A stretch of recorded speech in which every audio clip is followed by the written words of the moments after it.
Bonjour et bienvenue sur cette nouvelle vidéo. Nous en sommes à la leçon numéro 58. Nous allons aborder ici la thématique du thermostat. Donc le thermostat, c'est un appareil qui est très important pour le bon fonctionnement de notre installation, puisque c'est l'équipement qui va permettre donc de contrôler la température dans notre chambre froide. Le thermostat est un appareil de régulation très basique. Il fonctionne en tout ou rien, c'est-à-dire que le contact va être ouvert ou fermé en fonction donc de la température de la chambre froide. Il existe un grand nombre de modèles et de marques de thermostats en fonction de l'application, que l'on soit en chauffage ou en réfrigération.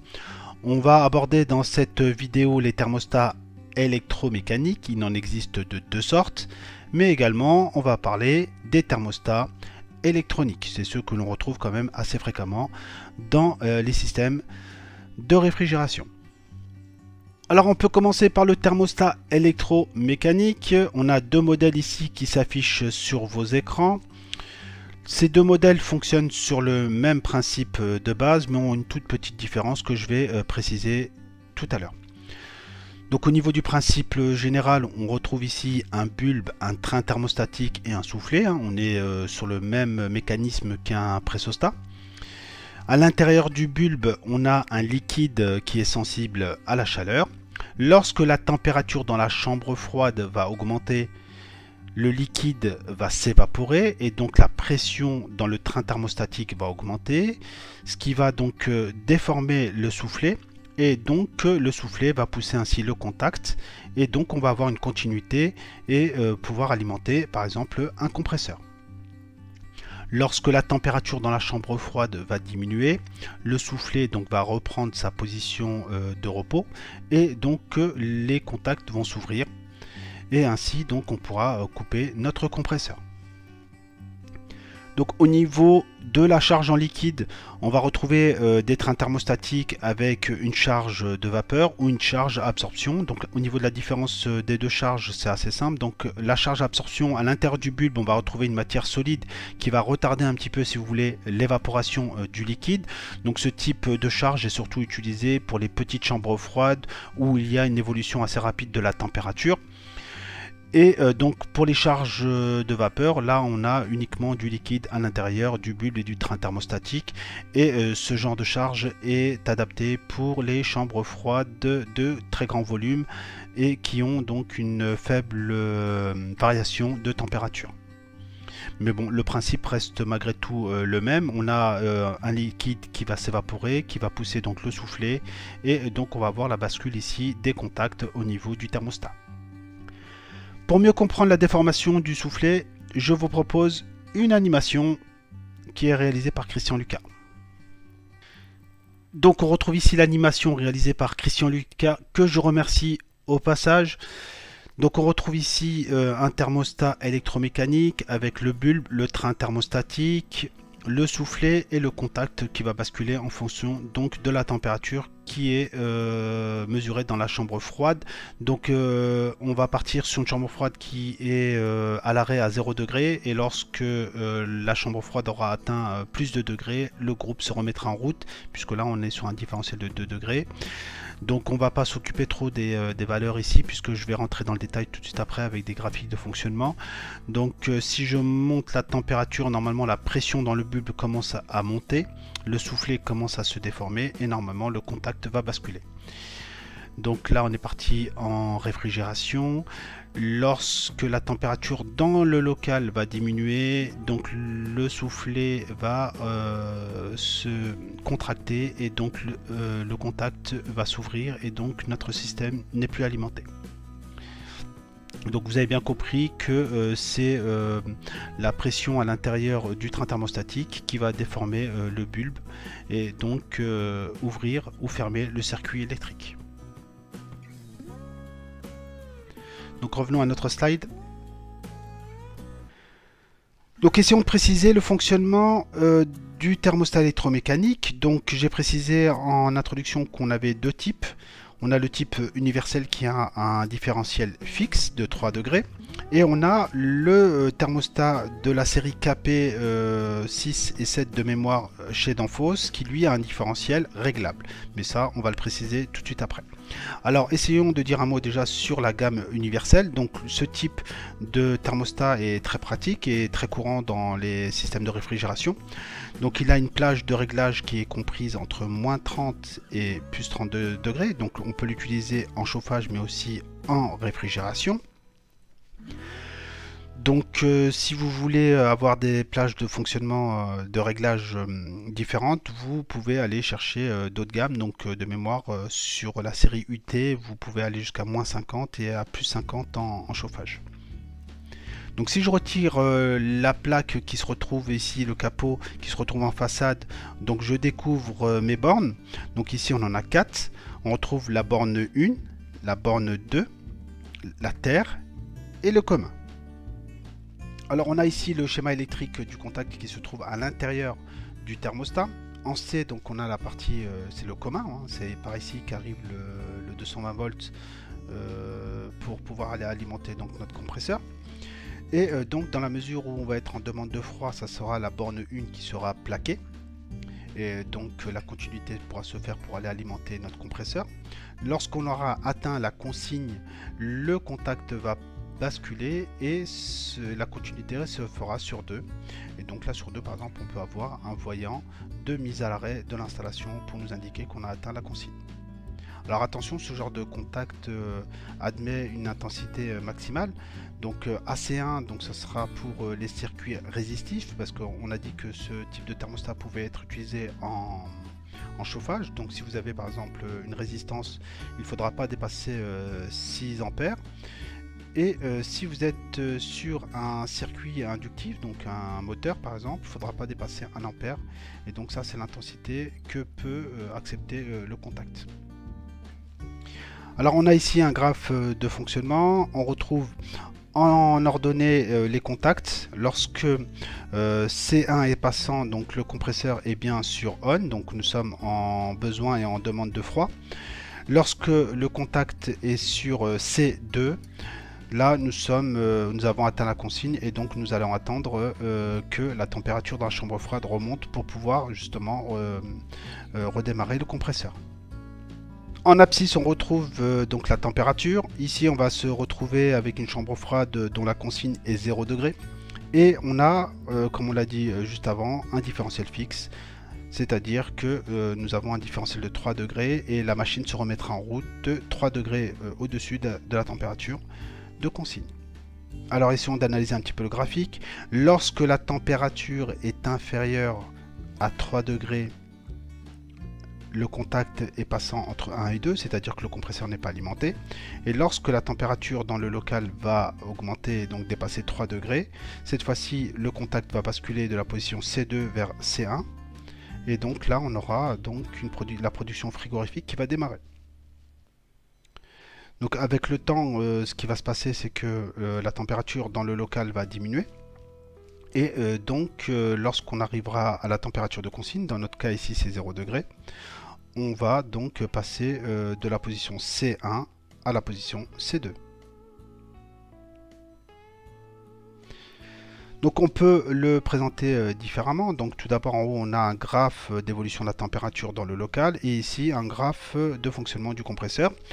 Donc lorsque la température dans le local augmente et atteint donc le point d'enclenchement, donc ici il est fixé à 3 degrés.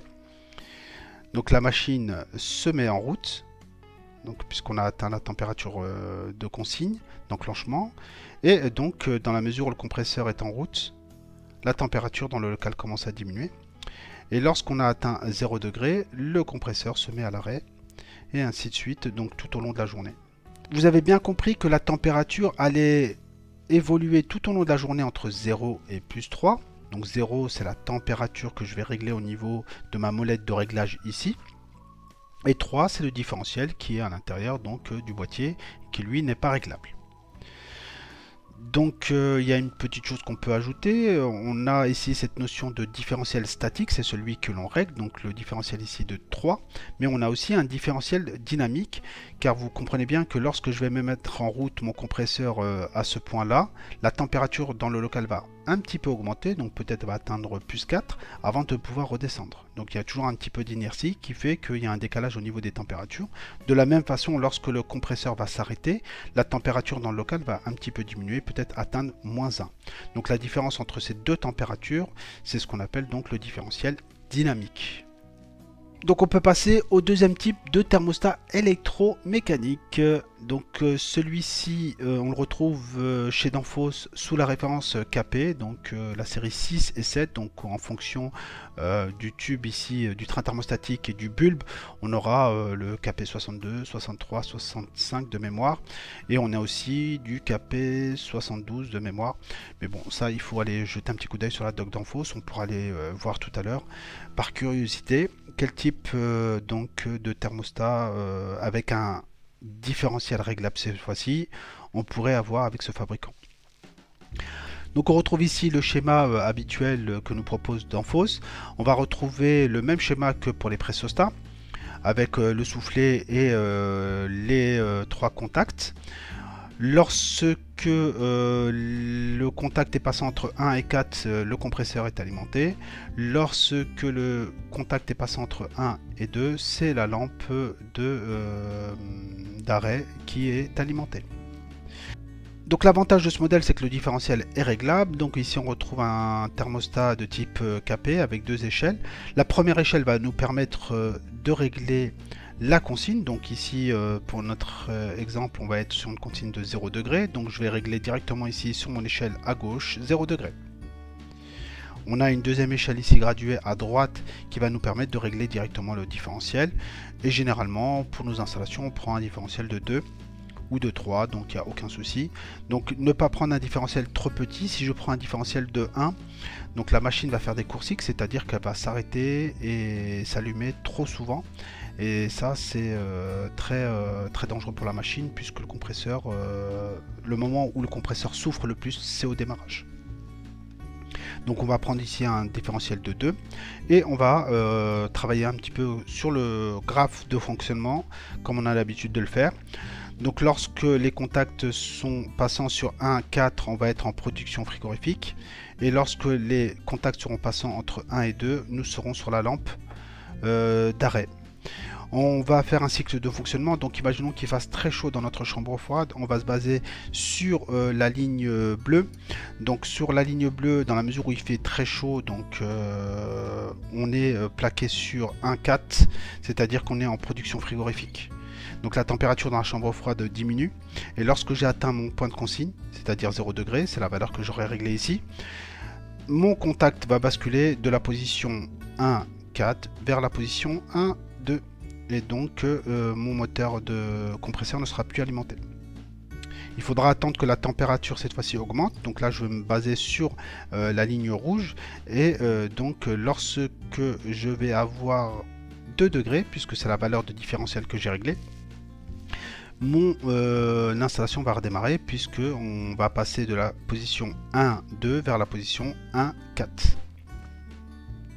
Alors si vous avez bien compris, 0 degré, en fin de compte, on pourrait dire que c'est la coupure de la production frigorifique, et plus de degrés, ce serait la remise en route de la production frigorifique. Je termine cette partie sur les thermostats électromécaniques avec un petit exercice de câblage. Donc j'ai eu dans les commentaires 2 ou 3 demandes justement pour développer un peu cet aspect là au niveau des vidéos, donc je m'exécute, il n'y a aucun souci. Donc je vous propose ici d'imaginer le raccordement électrique de ces différents accessoires. Donc ici on aura l'alimentation, un interrupteur d'alimentation générale, le thermostat qui va devoir donc mettre en route un compresseur et ainsi que le ventilo-condenseur. On peut se placer dans le cas où on est dans une vitrine, une petite vitrine réfrigérée avec un évaporateur statique. Donc ça peut arriver fréquemment, il n'y a aucun souci. Donc là je vous propose de mettre la vidéo sur pause et je vous dis à tout de suite pour la correction. Je vous félicite car je suis sûr que vous avez bien avancé dans la réflexion et donc on va essayer de faire la correction ensemble. Donc je vous prie de m'excuser si j'enfonce déjà des portes qui sont ouvertes, mais c'est pas grave, on va recommencer sur des choses basiques, terre à terre. Donc un circuit électrique, c'est une phase, un neutre. La phase, c'est le départ, c'est le fil où il va y avoir du 220 volts. D'accord? Donc on part avec une phase, on va aller alimenter nos appareils qui vont consommer de l'électricité. Donc dans notre cas, ce sera le ventilocondenseur, donc qui est un ventilateur en fait si vous voulez, et le compresseur. Donc c'est les deux appareils qui ont besoin d'être raccordés, d'être alimentés en 220 volts.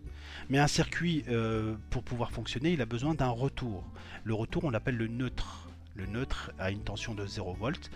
Et ça tombe très très bien puisque justement pour pouvoir avoir une circulation de courant, on a besoin d'une différence de potentiel.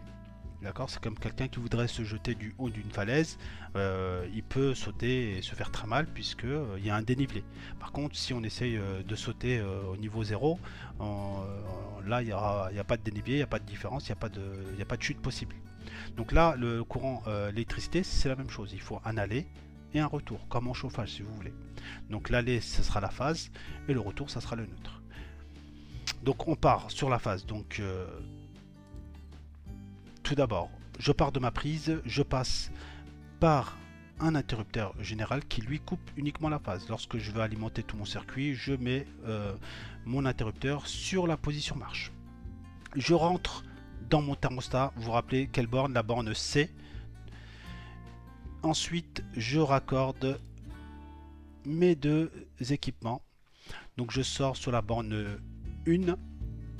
Et donc si je suis en demande de froid, le contact sera passant et donc mes deux équipements seront alimentés en 220 volts. Par contre, si j'ai atteint ma consigne, le contact sera ouvert et donc mes deux équipements ne seront plus alimentés en 220 volts.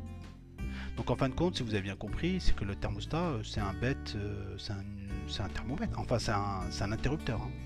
C'est le bête interrupteur que vous avez à la maison pour éteindre ou allumer la lumière. Donc là c'est très bien, on a alimenté nos récepteurs avec du 220 volts. Donc bah, c'est bien, bravo, on a fini. Ah non, je pense que là vous voulez me dire qu'il faut mettre le neutre. Mais oui, il faut le neutre, attention. Donc là on va mettre le neutre. Donc le neutre, on est parti.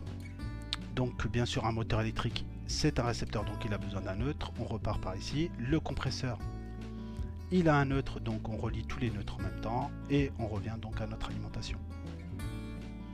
Et donc là normalement, donc j'appuie sur mon bouton marche, je règle ma température, le contact ici bascule en fonction de la température qui est donc mesurée par le bulbe et le train thermostatique, et le contact va basculer en fonction de la consigne. Donc vous voyez, c'est assez simple. Donc pour être en sécurité, on va essayer de rajouter le dernier fil. Généralement sur une prise comme ça, on a toujours la terre, donc qui est une protection puisqu'on a des appareils avec des carcasses métalliques, et donc on va ajouter le fil de terre puisque sur chaque équipement, normalement ici, on a une prise de raccordement de la terre. Donc je ne l'ai pas ajouté sur le thermostat, mais je sais qu'il y a une prise de raccordement de la terre. Mais on va essayer d'alléger un maximum le schéma. Donc voilà le premier schéma. Donc bravo à vous si vous avez trouvé la solution avant la correction. Si vous avez des questions, n'hésitez pas dans les commentaires. Avant de passer au thermostat électronique, je vous propose de jeter un petit coup d'œil très rapide sur la documentation d'Enphos, sur le type UT, donc c'est le thermostat universel. Donc je vais zoomer un petit peu, donc on retrouve notre bulbe thermostatique et la boîte à contact. Donc en termes de caractéristiques, donc le UT72 lui donc fonctionne de moins 30 à plus 30. Attention, le UT73 lui fonctionne de 2,5 à 40 degrés, donc lui c'est sûrement un frost, donc lui c'est un thermostat pour de fin de dégivrage. Donc en termes d'ambiance, donc on peut placer ce thermostat dans des ambiances qui vont de moins 30 à 55 degrés. Le différentiel, voilà, ça c'est très important, c'était ce que je voulais vous montrer. Donc le différentiel pour ce modèle est fixe, il est de 3 degrés. Et ensuite donc pour ce modèle là, en fonction du type de récepteur, donc si c'est un AC1 de mémoire c'est résistif, et AC3 et AC15 c'est inductif, donc c'est-à-dire c'est des moteurs. Donc faites attention au courant admissible qui peut traverser le contact donc à l'intérieur du pressostat. Donc en termes de dimensions, donc on retrouve les dimensions, les bornes de raccordement, donc commun 1, 2, donc ça c'est pas nouveau, on a vu ça tout à l'heure. Donc tout ça c'est très généraliste, donc on continue tout doucement, gentiment. Donc vous voyez, donc on a fini la doc sur l'UT72. On peut faire la même chose sur la série KP. Donc sur la série KP, voilà, qu'on a ici. Ah, excusez-moi, je me balade un petit peu dans les documentations, mais c'est pas grave. Alors, dans la série KP, alors tous ces documents sont très faciles à trouver sur internet, hein. Vous tapez directement les mots-clés et vous avez la fiche en français ou en anglais qui se trouve donc dans votre moteur de recherche. Donc on a la série KP avec donc ici le bulbe. En fonction donc des différentes possibilités, on va avoir justement voilà des plages de fonctionnement. On va avoir plusieurs thermostats chez Danfoss qui vont pouvoir correspondre. Donc pour du moins 50, vous voyez qu'il faudra prendre par exemple le KP63. Donc là c'est la série KP6 et on a aussi la série KP7 et la KP8 aussi et la KP9. On pourra dire un mot tout à l'heure rapide sur la KP9. Donc là, vous voyez qu'en fonction de votre plage de température de fonctionnement, vous pouvez choisir directement votre thermostat. Donc on continue tout doucement. Donc là, on est toujours sur la même chose, AC1, AC3. Donc là, on est sur le courant admissible au niveau des contacts 16 ampères. Donc oui, au niveau du contact, donc on l'a vu tout à l'heure, il passant entre 1 et 4 et non passant donc entre 1 et 2. On peut continuer et puis oui voilà, donc en fonction de votre application vous allez avoir donc plusieurs types de thermostats. Donc là celui-ci, vous voyez que le train thermostatique n'a pas une grande longueur, donc là c'est un thermostat vraiment d'ambiance, donc il se fixe dans le local. Par contre lui, vous voyez que comme il a un train thermostatique qui fait plusieurs centimètres, donc lui il peut, longueur du capillaire, vous voyez il fait 2 mètres, hein. Donc lui il peut être déporté, hein, la sonde peut être déportée par rapport au thermostat. Donc ça c'est intéressant à noter. Et ce qui est intéressant à noter, donc comme je vous l'ai dit tout à l'heure, donc on a deux types, les trains thermostatiques dans lesquels on a de la vapeur et des trains thermostatiques dans lesquels on a donc un système à absorption avec la matière solide donc qui retarde donc l'évaporation du liquide à l'intérieur donc du bulbe. Alors pour synthétiser, donc on va retrouver deux types de thermostats électromécaniques, ceux qui ont un différentiel fixe et ceux qui ont un différentiel réglable. Au niveau du principe de fonctionnement, on a un bulbe et un train thermostatique dans lequel on a du liquide qui va s'évaporer en fonction de la température de la chambre froide. Si la température augmente, le liquide s'évapore, la pression dans le train thermostatique augmente, le soufflet se déforme et va venir changer l'état des contacts ici. Donc ça sera tout pour cette vidéo. J'espère que ces explications vous ont été profitables. Je vous dis à tout de suite pour la suite et prenez soin de vous. À bientôt.